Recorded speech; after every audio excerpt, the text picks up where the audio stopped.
Bom dia, boa tarde, boa noite. Muito bom dia, nobre Renan. Muito boa tarde, nobre Renan. Muito boa noite, nobre Renan. Que é isso, meu amigo? Boa tarde, boa noite, bom dia a todas, a todos e todos. Aí, nossos telespectadores do mais um Música Marginal com vocês. Bom dia, meu amigo. Hoje acordei na base do suco verde aqui, como suco verde nada, né? Suco vermelho, de beterraba, daquele jeitinho que você me ensinou, com couve e laranja, só alegria. Começando já no gás. Vai começar com tudo, né? Muito bom. E nós temos aí para hoje? Altas dorgas. Altas dorgas, né? Dorgas pesadas. Hoje nós vamos falar sobre o disco, o lançamento, né? O disco, talvez tenha lançado até em LP, será ele? Lançou sim. Então, Dorgas 2013, esse é o nome, não é? Do Isso. álbum? Esse daí não foi lançado em LP, não. Esse daí não foi lançado em nada. Esse daí é só virtual, né? O Só outro, sim. virtual. A nossa nova mídia virtual. E um disco de 1984 do Flávio Venturini, chamado Andarilho. Gostei, viu, Nós Renan, temos dos esse. dois. Oh, maravilha. Eu acho que é uma das poucas vezes agora que a gente está tendo dois álbuns realmente bem contrastantes, né, em todos os sentidos, né? Primeiro, questão de época, né? Um álbum, os álbuns aí separados cerca de 30 anos, né? 30 anos um do outro, né? Quase 30 anos. Né? O Andarilho, o segundo álbum do Flávio Venturini, de 84, e o do Dorgas, de 2013. Né? Então, nós temos aí dois álbuns de épocas diferentes, de vibes totalmente diferentes, de posição, assim, de função, né, mercadológica totalmente diferente. Nós temos aí, por exemplo, o Flávio Venturini é um álbum radiofônico. Né? Então, nessa época, ele, inclusive, né, Flávio Venturini já tinha sido membro do Terço, né? Aí nessa época, membro do 14 Bis, e tendo essa carreira solo, né, iniciada aí nos anos 80, que depois se manteve, né? E o Dorgas é totalmente uma coisa, um rastro, né, que se apaga, né? Nós já falamos aqui de um álbum deles. O Dorgas teve uma existência aí entre 2010, né? Lançou álbuns entre 2010 e 2013. Uma coisa totalmente esquisita, a música que a gente está acostumado à grande mídia, nunca lançou nada físico, né? Só alguns EPs, e esse é o único álbum da banda especificamente, né? Então não tem nenhum lançamento físico, uma coisa totalmente underground, embora tenha sido um grande rebuliço, né, nas mídias mais alternativas, né?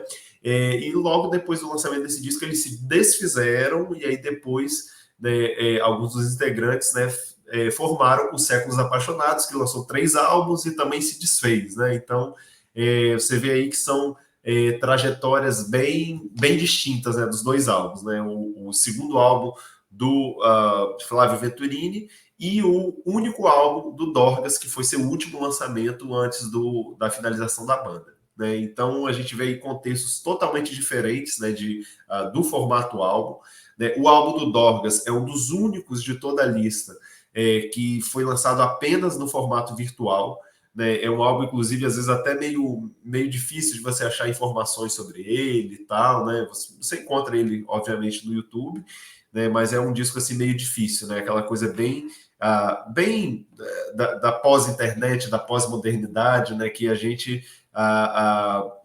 projetos, artistas acabam virando rastros ali, né, na internet e somem. Né? Então, ficam ali poucos vestígios, né, daquela música ali. Né? Então, esse álbum é um exemplo disso, essa banda é um exemplo disso. Mas, enfim, né, hoje em dia tudo está no YouTube, tudo está em Spotify, né? Então a gente consegue, mesmo sendo algo assim que não tenha bombado, que não tenha feito parte de uma mídia com um público maior, né, está por ali, né? A gente consegue ouvir, né? Daniel, eu fico muito curioso, né? Esses álbuns, então, né, já falamos sobre eles, são os números 69 e 68 da lista, né? Estamos indo do último para o primeiro. Né? Acredito que até daqui a um ano, né, a gente deve estar finalizando, né, todos esses álbuns. Daqui a um ano e mais um pouco, a gente deve estar finalizando as discussões. E assim, é sempre um prazer muito grande, né? É sempre uma curiosidade muito grande. Eu venho aqui sempre nesse momento, né? Lembrando que Daniel e eu, nós não conversamos sobre o álbum, né? A conversa sobre os álbuns, ela acontece aqui nesse momento, né? Então, muito da espontaneidade e tal, ela vem desse diálogo aqui. Obviamente, né, Daniel acaba tendo uma ideia, né, do que eu penso, obviamente, porque eu indico os textos, né, que falam sobre os álbuns, né, mas pormenores, né, da nossa discussão, elas são trazidas aqui, né, então a gente não promove nós não colocamos questões específicas, né, porque a gente acredita muito que nesse diálogo que se constrói esse conhecimento, né, do que a gente está influenciando um outro antes, direcionando antes, né, algumas questões, né, e aí pronto, fechamos várias portas, né, então deixo aí as portas abertas aí, as discussões e reflexões de Daniel sobre esses dois álbuns aí, Flávio Venturini e Dorgas, à vontade.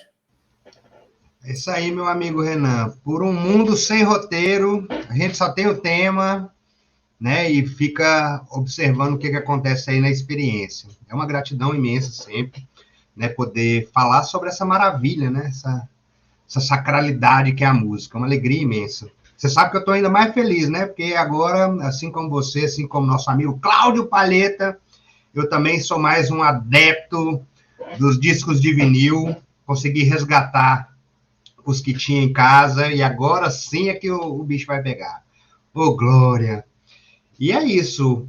Dorgas e Flávio Venturini Andarilho. Apesar de você colocar que os álbuns eles têm um contraste muito grande, eu também cheguei a uma similaridade muito grande, estético, né? Dentro de uma certa estética, que realmente, como você falou, tem propósitos distintos, mas que você consegue observar similaridades. Né? Vou falar de um, de outro, e já falando assim, de uma correlação entre eles, que percebi assim, né? Muito gratificante. Flávio Venturini, né, mineiro lá, já fui em vários shows dele, conheço diversas, né, outras gravações dele, mas não conheci especificamente esse disco, porque geralmente pegava coletâneas, né, enfim, há tempos atrás, ou você realmente tinha o disco, ou tinha que esperar lançar pelo CD, enfim. Né, e o Flávio Venturini, como chega os grandes hits dele, né, fáceis no meu ouvido, não procurei nunca pela discografia específica dele, né? Mas me surpreendi com esse disco, apesar de não ter nenhuma das músicas ali que se tornou um hit, né? Que eu lembre, porque, assim, artistas mineiros lá em Minas Gerais mesmo tocam muito, tocam no Brasil inteiro, mas lá tocam exaustivamente, né? E principalmente músicas desse período, que elas estariam ali de forma radiofônica circulando, pelo menos até a década de 90, onde eu já estava, né, já escutava rádio com muita constância, e outros, por exemplo, até hoje tocam muito, por exemplo, uma música que é, né, lembrando com um outro artista ali que é da mesma época do Flávio Venturini, o Beto Guedes, né, a música Sol de Primavera, meu amigo, assim, uma vez no dia, lá nas rádios lá de Belo Horizonte, toca. Uma vez no dia, nas rádios realmente que estão conectadas, assim, com, enfim, com a cultura e a historicidade da música brasileira como um todo, né, e não ficam tocando só a música da moda. Então, eles tocam, tipo assim, né, tem programas diversos, e lá sempre uma que toca, e do Flávio Venturini também, né, das diversas dele aí, provavelmente Todo Azul do Mar, não é? Que acho que é o grande hit dele, Espanhola também, né? Toca bastante. Mas desse disco especificamente não tem. Mas a capa dele, achei lindíssima, né? E principalmente a qualidade da gravação e uma coisa que realmente só poderia ser feita por um disco de um cantor e músico que é tecladista, que é na década de 80 não ter estragado seu disco com os timbres horrorosos de teclado. Ele não, assim como o Guilherme Arantes, né, e o Wagner Tiso, que são, né, por natureza, assim, além de pianistas, talvez mais tecladistas do que até pianistas, né? Mas, assim, tem um cuidado muito grande, com certeza tinha um investimento muito grande, tinha os melhores teclados disponíveis na época, os melhores timbres. Lembrando que naquele momento, assim, ainda estava, né, tinha como é que se diz assim, uma certa mudança entre o analógico, né, os sons analógicos do teclado e os sintetizados, e os sintetizadores começaram a chegar muito forte no mercado, só que ainda muito precários, principalmente aqui no Brasil. Então chegava, né, as coisas mais, assim, com um som muito mecanizado, né, que os timbres eram meio, enfim, grosseiros ou muito pasteurizados, né, de forma que tudo soava muito igual. E soava, inclusive, hoje é o que esse som que a gente escuta nos teclados de música brega, assim, soa muito brega, né? Já soava naquela época. E, assim, na década de 80, não sei qual foi a influência da Yamaha, da Casio, junto das gravadoras, mas todo mundo migrou dos instrumentos acústicos, né? Enfim, de uma organicidade para as programações e para os sintetizadores. Sabe? E assim, nossa, eu mesmo, quando vejo discos de artistas assim, que se consolidaram na década de 70 e entraram nessa fase de 80, nossa, os arranjos ficaram muito deteriorados, né? Porque em vez de você ter agora cordas mesmo, uma orquestra de cordas tocando, você, enfim, tinha o som de cordas do teclado ainda muito precário. Hoje não, hoje está em outro nível, né? Mas naquela época, na década de 80, era muito primário. E é um som que ele ficou muito datado, né? Quando você escuta, você identifica uma estética da década de 80. É lógico, artistas que fizeram disso algo primoroso, mas muita coisa ruim também, né? Porque só usou a ferramenta, mas uma questão não é só ter a ferramenta, né? Saber usá-la da melhor forma possível. E o Flávio Venturini, enquanto tecladista maravilhoso que é, com certeza teve muito cuidado em fazer, sabe? Cada faixa ela é distinta, apesar de ter momentos ali que você ouve as baterias programadas, mas o timbre está muito, sabe, muito bem consolidado, né, muito bem mixado, muito bem equalizado, que soa muito bom. Estava escutando no fone, tudo muito bom. E a voz, né, do Flávio Venturini no auge. Né, tem uma faixa ali, cara, que eu falei, meu Deus do céu, eu já tinha escutado uma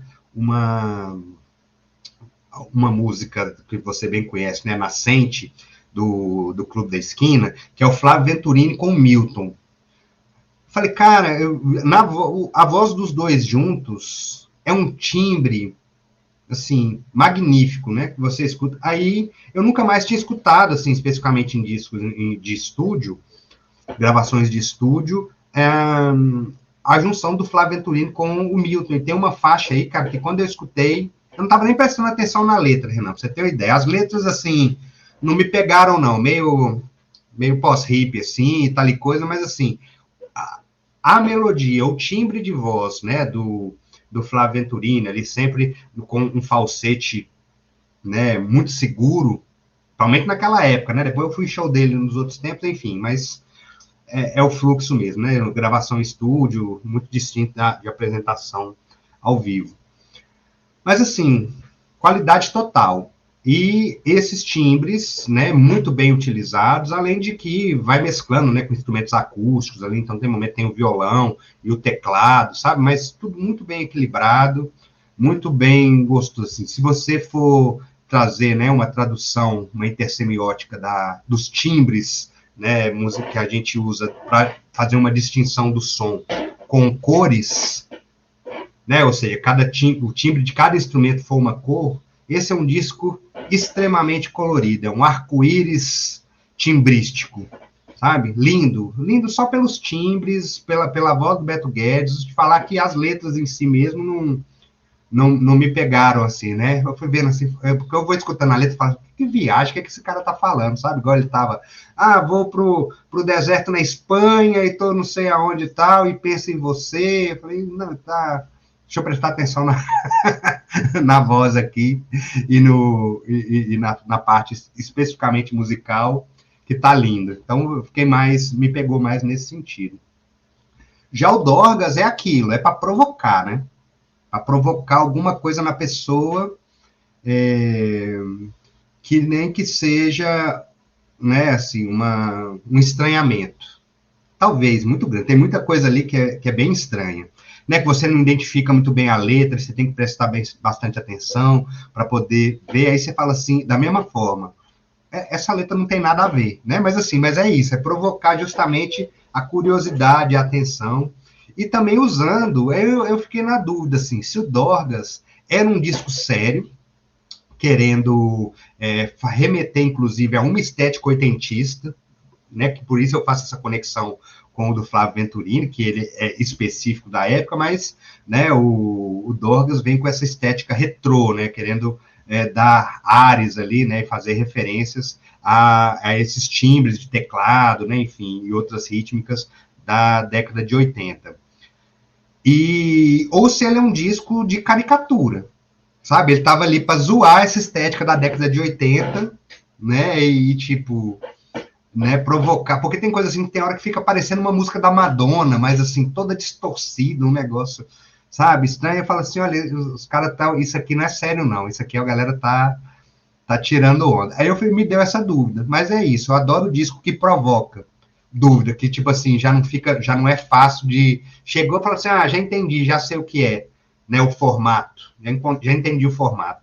Então é isso, de como gerou essa dúvida, eu falei, olha, cara, não, disco sério e tal, camarada, depois eu falo assim, não, esses estão zoando, só pode, para poder, né, porque ele muda muito a característica da voz, né, uma hora canta como se fosse, né, numa situação mais cômoda, e uma hora canta num falsete hiper espremido, uma voz infantilizada, em outra música, né? Aí eu até olhava, como eu estava só escutando, eu olhava para o YouTube e falei, gente, será que mudou de disco já? Não, eu olhava, era o mesmo disco. Eu falei, caramba, gostei. Me provocou muita curiosidade, gosto disso. É isso, Renan, que inicialmente tive dessa percepção dos dois discos. 1984, o nosso querido Flávio Venturini, com seu Andarilho, e o outro, 2013, de Dorgas, que também chama 2013, né? O disco? Não, se chama Dorgas mesmo, não chama tem Dorgas mesmo. Pronto. Então, Dorgas de 2013, pronto. Eu compactuo totalmente, né, dessas ideias e dessas dúvidas também, né? Então acho que já foi muito trazido sobre isso. Eu não mostrei aqui na hora, né? Mas a capa, né, como ele falou, é bem bonitona, né? Né? Essa daqui, inclusive, é a capa do vinil, né? Aí tem um encarte dentro que acabou virando a capa do CD. Então, o CD que foi relançado, a capa é essa daqui. Né? Então, tem essa diferença, que é um encarte que vem dentro mesmo. Né? Então, fizeram essa alteração aí no relançamento em CD. Né? Não sei porquê, mas enfim, tem duas capas, né? Uma de CD e uma de LP. O Flávio Venturini foi um artista que eu peguei bem por tabela, assim, né? Que eu via 14 bis desde sempre, né? Por influência do meu pai. Aí depois eu fui ver, caramba, pô, o cara é do 14 bis, o cara foi do Terço, né? Principalmente ali no álbum Criaturas da Noite, né? Que foi o auge do Terço, né? E aí eu falei, não, eu já ouvi falar que ele tem uma carreira solo, né? Deixa eu procurar algumas coisas. E aí eu fui pegar a discografia dele para ouvir, né? E nos anos 80 ele ainda estava no 14 bis, né? E eu me deparei, né, com os dois álbuns dele solo do início ali dos anos 80, da primeira metade, né, que é o Nascente e o Andarilho, e fiquei assim muito impressionado com aquilo, né? Inclusive porque nessa época estava em voga essa questão mais mística, né? Porque assim, ali, né, essa geração, né, como o Daniel falou, né, lá na geração dos anos 60, era uma questão mais da psicodelia, uma viagem e tal, né? Então, isso daí foi se transformando ao longo dos tempos, e nos anos 80 chega uma coisa mais mística, mais das culturas orientais, né? E quando eu falo cultura oriental, tinha nos anos 60, que não chegou muito no Brasil, essa questão da cultura hindu, né? Mas o que veio chegando mais é da cultura chinesa, japonesa, tanto que tem aqui, né, algumas letras específicas aqui, né? Acredito que pelo desenho, não sei se são chineses ou japoneses, enfim, né? Mas tem toda essa estética oriental mesmo, né? E já é uma viagem nesse sentido, né? O Oriente vindo para a música, e tudo de uma forma muito comportada, né? Não é uma música psicodélica, não é uma música roqueira, é uma música radiofônica, né, e trazendo muitos desses elementos aí nessa época específica, né? E uma coisa que me agradou muito quando eu vi os discos do Flávio Venturini é porque eu nunca gostei muito da abordagem de violino elétrico, né? Para mim, violino elétrico é uma coisa que sempre soou muito artificial, com timbres muito feios. E aqui nós temos o Marcos Viana, né, tocando nesse álbum, também no primeiro, e com resultados muito felizes, né? Tanto no contexto quanto no timbre, que fica muito, muito legal ali, né? Então, assim, é um disco que, como o Daniel falou, né, ele chama atenção nessas questões todas, né? Um álbum muito bonito, muito bem acabado. É aquele tipo de disco que você vai mostrar para qualquer pessoa, a pessoa não vai estranhar, por mais que as músicas sejam muito complexas, né? E aí tá esse trunfo, né? Que eu até já comentei aqui do Guilherme Arantes, né? O Terço tem isso, 14 bis em roupa nova, principalmente, né? Ainda mais o 14 bis, né? Que é isso, de ser uma música serem músicas complexas, né? No caso, 14 bis do Terço, Guilherme Arantes e Flávio Venturini, uma coisa prog mesmo, né? Progressivo, né? Como se fosse rock progressivo, tudo cheio de harmonia complexa, melodia complexa, a questão dos arranjos bem diferentes, só que de uma forma acabada, inclusive, por que não, né? A gente pode dizer até formatada para funcionar bem no rádio, né? E as sonoridades todas muito agradáveis, né? Então, é um disco romântico, é um disco pop, mas não é um disco simples, né? É um disco com muitas complexidades, né? E aqui não falando que o simples seja indesejável, seja ruim, né? O simples também pode ser maravilhoso, mas pontuando aqui que esse disco especificamente, embora um disco romântico, um disco pop, é um disco que ele de composições complexas, né, de músicas complexas, de arranjos complexos, mas que consegue ter um fim, né, de uma comunicação muito direta com um grande público, né? Então, assim, meio que o que há de mais sofisticado, né, na música dos anos 80, na música pop dos anos 80. Então, só pontuando aí, né, a primeira música foi uma das que mais pegou, talvez seja a minha favorita dele, né, do Flávio Venturini, né, que é Andarilho da Luz, né, que é meio que quase uma faixa título, né, que ela tem um refrão instrumental, isso é muito bonito, né, eu acho que quando isso acontece, né, você tem a música cantada, mas o refrão é só um vocalize ali e ele chega, assim, de forma mágica, assim, né, uma coisa bem libertadora. Pontuando aqui, né, que os compositores das músicas, né, praticamente todas as músicas do Flávio Venturini, ele é compositor ou co-compositor, né? Inclusive, as duas músicas que ele compõe sozinha são as duas músicas instrumentais. Então, ele sempre conta com letristas, que no caso aqui são Márcio Borges, Murilo Antunes e Ronaldo Bastos, ou seja, né, a galera ali envolvida, né, no movimento do Clube da Esquina, né, que aqui já nos anos 80 já estava se dissipando, né, já estava se modernizando, alguns artistas, inclusive, chegando aos anos 80 do Clube da Esquina, não sabendo lidar bem, né, com essas modernizações do som, como o Daniel apontou, né, então a coisa ficando mais pasteurizada, meio que soando igual todo mundo, né, o que descaracterizou muito, né, porque a grande magia do Clube da Esquina ali, desde 72 e dos álbuns que os artistas desse movimento lançaram nos anos 70, o grande trunfo era uma sonoridade muito própria, uma exploração, é realmente você ter o estúdio como um instrumento musical.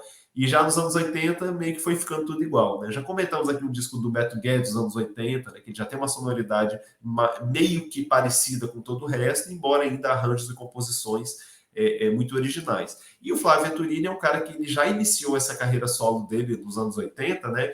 Já talvez um pouco mais já mais calejado, já mais acostumado de saber o que poderia fazer ali, né? E acho que faz toda a diferença isso que o Daniel apontou, a questão do cara ser o tecladista, então é o cara que vai mexer diretamente ali com os timbres daquilo que estava sendo uma novidade na época, né? Aí depois tem uma música bastante radiofônica, né? Rouxinol, né? Do Venturini e Ronaldo Bastos, né? Extremamente radiofônica, né? Embora não seja simples. Depois nós temos a participação do 14 Bis na música No Trem do Amor. Temos músicas românticas belíssimas, extremamente bem engendradas, como a música Tarde Demais. Mas talvez assim, um dos momentos mais ricos para mim do disco são as faixas instrumentais. Realmente são belíssimas, são muito bonitas, né? Que é a São Tomé e a Trilhas, né? Então, assim, são músicas belíssimas, instrumentais, né? Repetindo a fórmula que ele já fez no primeiro disco. O primeiro disco dele também traz 2 músicas instrumentais. E, assim, são músicas... não são músicas fáceis, né? Como eu tenho falado aqui, são músicas bem complexas em todos os sentidos, né? É rock progressivo, né? Rock progressivo ali, brasileiro dos anos 80, com tudo, né? E bem específico dessa época. Não era um progressivo retrô, querendo voltar aos anos 70, o progressivo dos anos 70. Não, é um progressivo nacional bem com a cara dos anos 80, timbristicamente, em relação à composição. Depois nós temos a música Solidão, né? Que ela é aquela dramaticidade bem escorrida, né? E tal. Tem a participação da Nana Caymmi e do Toninho Horta. Depois temos canções pop bem progressivas, né? E bem parecido com o que o 14 Bis estava fazendo, né? A música Caramelo. Tem um dueto com o Lô Borges, que para mim também é um grande destaque do disco, que é a música Anjo Bom, né? A composição de Flávio Venturini e Ronaldo Bastos, né? Uma coisa extremamente comovente.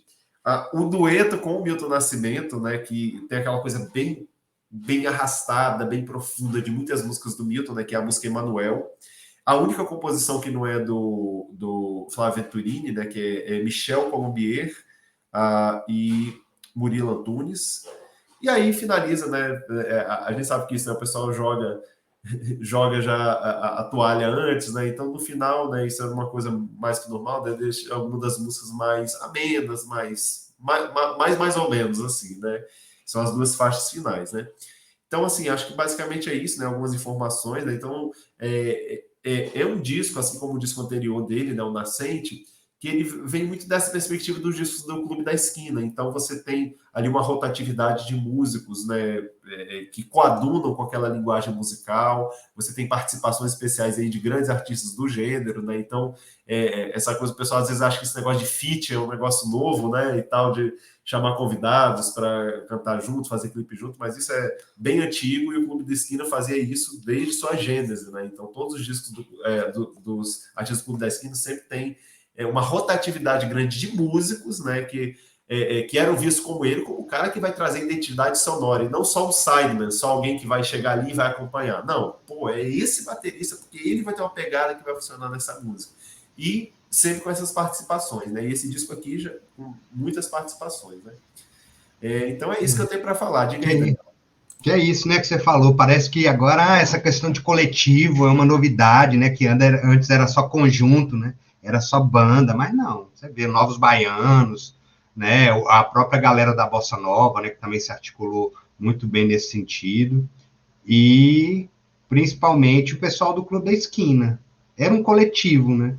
Um trabalho coletivo, enfim, que depois cada um ia fazendo participação nos discos dos outros, fazendo os feats aí para tudo quanto é canto.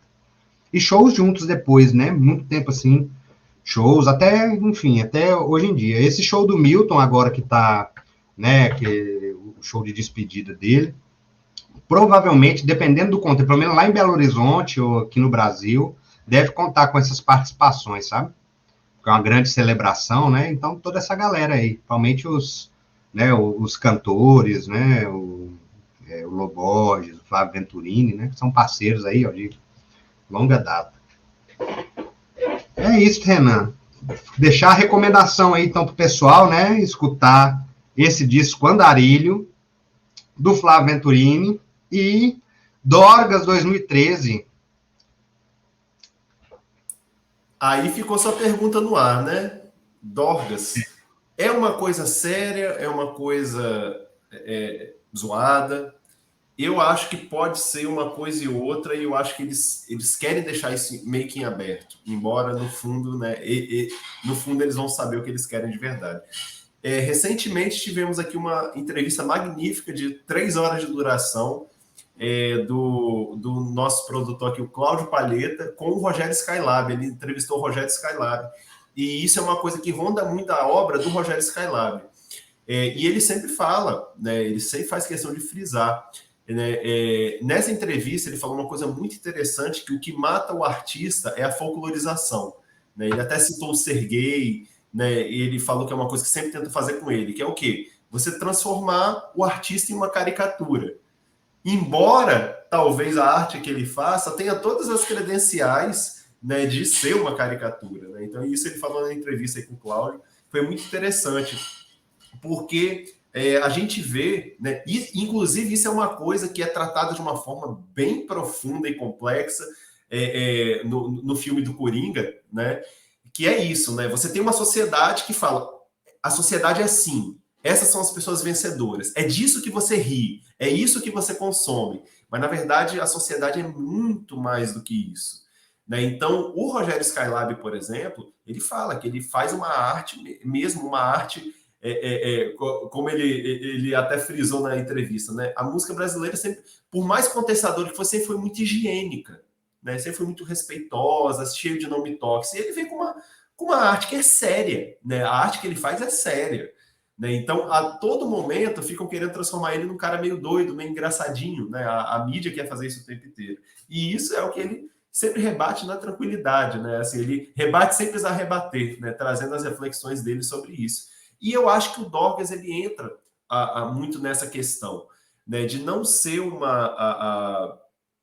é uma coisa séria. Você vê que os caras eles fazem um som retrô anos 80, esquisito, talvez eu digo assim, bem mais afeito a Talking Heads do disco Remaining Light do que os anos 80 não sei, e aqui eu não estou falando de juízo de valor, né? Mas assim, uma coisa bem mais experimental com os timbres dos anos 80 do que, por exemplo, o Kid de Abelha, que é maravilhoso, mas é uma coisa mais radiofônica, né? Então, assim, eles veem essa questão dos anos 80 de uma forma subvertida, né? Então, é uma grande subversão dos timbres dos anos 80 e acabam utilizando melhor do que todo mundo que se diz artista retrô, mas faz uma arte que não, a alma não chega, né? Você não vê a alma do artista ali, só utiliza os timbres, mas não, faltou a música, né? Então eles fazem uma coisa muito séria, você vê que é um trabalho muito bem acabado, é um trabalho retrô dos anos 80, utilizando todas as convenções melódicas, harmônicas, de timbres, de instrumentos, mas que só poderia acontecer no século XXI, na década 10 do século XXI, porque tem muitas modernizações ali, né? Tem muitas coisas ali que não tinham na época. Né? Então tem umas misturas loucas, jazzísticas, né? Mistura com música eletrônica, né? Então são coisas que só poderiam ser possíveis agora. Embora o que mais nos chama a atenção pelo timbre, pelo que é utilizado musicalmente, é essa questão dos anos 80, né? Então, assim, eu vejo como um trabalho muito sério. Porque quando você faz uma música sem noção, uma música engraçada, ela não é necessariamente uma arte caricata. Né? Então você pode fazer uma coisa sem noção, uma coisa muito viajante, uma coisa engraçada, fazendo arte séria, né? Porque a seriedade está no fazer artístico, né? Não é porque minha arte é engraçada que ela não é séria, né? Não é porque o Borat, né, o Sacha Baron Cohen, faz umas comédias extremamente escrachadas e tal, que a arte dele não é séria. Não, é uma comédia, né? Mas é um trabalho sério, né? Então eu vejo que agora, muitas vezes o artista ele faz um trabalho sério, mas ele quer que aquilo seja uma caricatura. E eu não sei se o Dorgas não tenho contato, né? Eu nunca conversei sobre isso, né? Embora eu tenha nas redes eu siga lá o Gabriel Guerra, mas eu tenho a impressão de que se eles quisessem que fosse uma caricatura, a parte cômica estaria mais presente. E ela, na verdade, o que eu vejo toda vez que eu ouço Dorgas é mais uma sensação de estranhamento que eles querem passar. Realmente como se você estivesse totalmente perdido. Eu estou ouvindo uma música retrô dos anos 80, mas eu não estou entendendo a letra, o vocal é esquisito. Aí, quando tento prestar atenção na letra, eu ouço lá, né? Como sua mãe. Cara, o que é isso? Mas, sabe, um negócio muito, muito viajante. Aí uma frase não se conecta com a outra e tal. Aí, quando você tenta prestar atenção, não faz o menor sentido. Né? O timbre utilizado para cantar é estranho, mistura um monte de coisa, né? Então, assim, eu acho que eu vejo eles muito mais focados em fazer uma arte estranha, que causa esse impacto, esse estranhamento, do que realmente ser uma caricatura, ser uma música engraçada. Né? E é o tipo de música que, embora ela traga em muitos momentos como esse, né, elementos que você vai rir pra caramba e tal, né? Ou que vai até atingir, né, as pessoas e tal. Mas eu vejo no geral assim que você vê como uma arte séria, porque todo o conglomerado ali sonoro, ele é imponente, tipo assim, nossa, aqui, ó, estão fazendo música séria, né? Então você fica... Eu acho que o maior estranhamento que eles causam é essa dicotomia, né? Você tá com uma música muito imponente, muito séria, você vê ali que eles estão fazendo uma coisa sem querer ser engraçados, mas aí você vê graça em muita coisa, em muitos elementos, mas você não consegue rir porque a música tá ali imponente, né? Então, eu acho que o grande jogo deles é essa questão, né? Só pontuando aqui a banda aqui, né? É Gabriel Guerra, Cássio Augusto, Eduardo Verdeja e Lucas Freire, né? Que pelo que eu me lembro, acho que é a mesma, praticamente a mesma banda do EP que a gente já comentou aqui de 2010, né?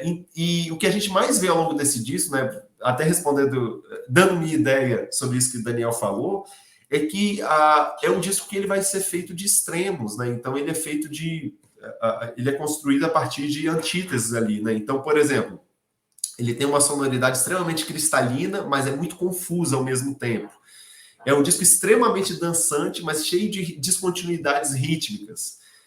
As melodias, elas são extremamente elegantes, aquela coisa dos anos 80, mas ao mesmo tempo excêntricas, né? Então, tudo isso sobre esse filtro aí dos anos 80, né? Mas não é um ano 80 óbvio, né? Então, assim, a gente vê muita utilização, que aí já são coisas do século XXI, né? De tropicalidades, né? No ritmo, né? Principalmente na primeira música, né? Vice Homem. Temos a segunda música, que é uma música sensacional, tem uma versão deles cantando, com Jardim Macalé cantando com eles, que é a Fazão Dourado, Tendência e Cor, que já é uma música extremamente jazzística. É uma música que, para vocês terem uma ideia, aqui a letra dela: especialize sua metade, tendência e cor. Garota eu vi, garota eu me vesti, com uma trolha na mão e um belo cordão. Economize sua parte, coloque em dor, em telas desistir, em setas investir, com uma trolha na mão e um belo cordão. Vem pela insistir, vem pela insistir. E no final eles terminam com um refrão, todo mundo cantando junto: parir uma machista.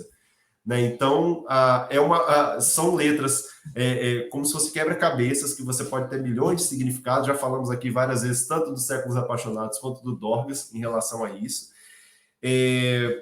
Temos aí a faixa Egocêntrica e Bósforo, que são músicas cheias de ganchos pop. Passaria tranquilamente por ser uma música internacional dos anos 80. Né? Aí nós temos já uma surpresa, que é bem século XXI, né? Campus Elysium, uma música que imita a música eletrônica, uma música tocada em banda, mas imitando o techno, né? E lembrando aqui que Gabriel Guerra, ele é o principal responsável lá pelo selo 40% Foda Maneiríssimo, que é um selo, esse sim, extremamente caricatural de música techno, né? Então esse daí é descaradamente uma coisa, techno, mas é caricatura. Você vê as descrições dos discos, são assim, é uma piada com a música techno, é uma autossabotagem o tempo inteiro, mas e aqui é uma banda, né, imitando esse som de música eletrônica, o som do techno, né? Aí depois nós temos a música Hortência, né, que é uma música que você fica o tempo inteiro pensando: isso aqui é uma música agradável ou é uma música experimental estranha, né? Então você fica nesse limbo o tempo inteiro. Aí depois Vander, Patricinha Ingrata, né, que também é uma das mais cômicas aqui do processo, e termina com uma música bem impactante, né, que é a Vira Touro. Né? Então, assim, um disco bem, bem estranho, bem esquisito, mas ao mesmo tempo com uma escuta bem gratificante. Né? Uma banda que não teve prosseguimento, que depois alguns integrantes formaram outra banda, que tem 3 lançamentos, né? E aí seguem suas vidas, né? Gabriel Guerra sempre com a música eletrônica, né? E também com um álbum solo, né? Então a gente vê que até o momento aqui, né, o Gabriel Guerra acaba sendo um dos grandes recordistas aqui da lista, né? Porque falamos aqui sobre o álbum Wagner dele, né? Um álbum solo dele de 2018. Falamos de 2 álbuns do Dorgas e do segundo álbum dos Séculos Apaixonados, né? Então um cara que ficou bem presente aqui na lista, né? Basicamente isso que eu tenho para dizer, Daniel, meu amigo. Não sei se você tem mais alguma consideração, à vontade. É sempre, né, muito bom a gente poder fazer esse diálogo, né, sobre os discos. Eu gosto muito, você bem sabe, né? A gente só não conversa mais porque não tem tempo, né, Renan? Porque inclusive está fazendo outros trabalhos juntos, né? Então, se fosse, falar assim: ó, o trabalho de vocês agora é só falar, escutar disco e falar sobre. Ficávamos os dois o dia inteiro, né, meu querido? Mas é isso, é sempre uma recomendação de sempre aqui, né, do nosso programa. É isso, como diria o ET Bilu, né, busquem conhecimento, ou seja, né, escutar, você ter uma escuta ativa sobre a música, ou seja, né, música não é simplesmente para preencher o vazio do ambiente, né, porque tem isso, tem gente que tem que ter um som, mas não está conectado com nada que tem ali, a não ser a pressão, né, sonora, assim, você escuta, você sente a pressão sonora, mas não está prestando atenção em nada do que está acontecendo ali. E te falar sinceramente, isso é uma dádiva que o ser humano tem, de poder, né, ter esse deliciamento sonoro, assim como a gente pode ter pelo paladar, pelos cheiros, né, pelo olfato, pelas coisas bonitas que nós conseguimos acessar pelos olhos, né, é acessar pelo ouvido. E isso, assim, a primazia, né, para além do canto dos pássaros e os sons da natureza, é a música, né? Ela é algo sagrado. Então, né, escutem tudo que vocês puderem, mas, assim, separem o joio do trigo, né, busquem escutar as coisas com uma atenção e com uma entrega que vocês, enfim, quem tem esse contato sabe, é uma transformação na sua vida. Né? Olha eu sendo coach aqui, Renan. Uma hora dessa, né? Imagina. Começa assim, hein? Começa assim, né? Tá vendo?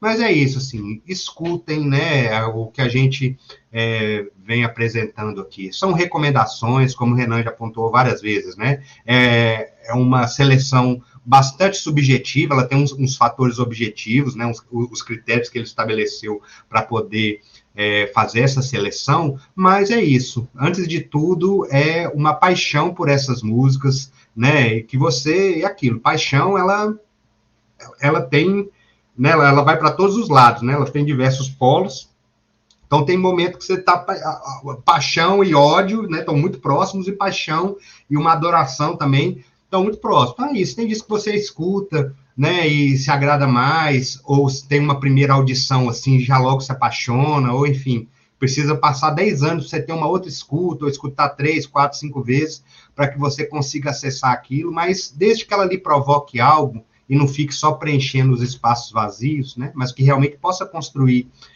algo em você, né, isso compõe a sua história, compõe a história de todos nós, né, música faz parte da vida de todo mundo, praticamente, né, eu estou para conhecer, assim, de quem não faz parte, seja, né, você tendo um estudo sobre a música, algo, né, mais aprofundado, ou no mínimo, enfim, você a recebe por todos os lados, né? Ainda mais hoje em dia, né? Com todos os recursos que nós temos. Então, que você não fique, né, passivo, assujeitado às garras do algoritmo, né? Ou seja, da televisão ainda, que tem muita influência sobre as pessoas, né?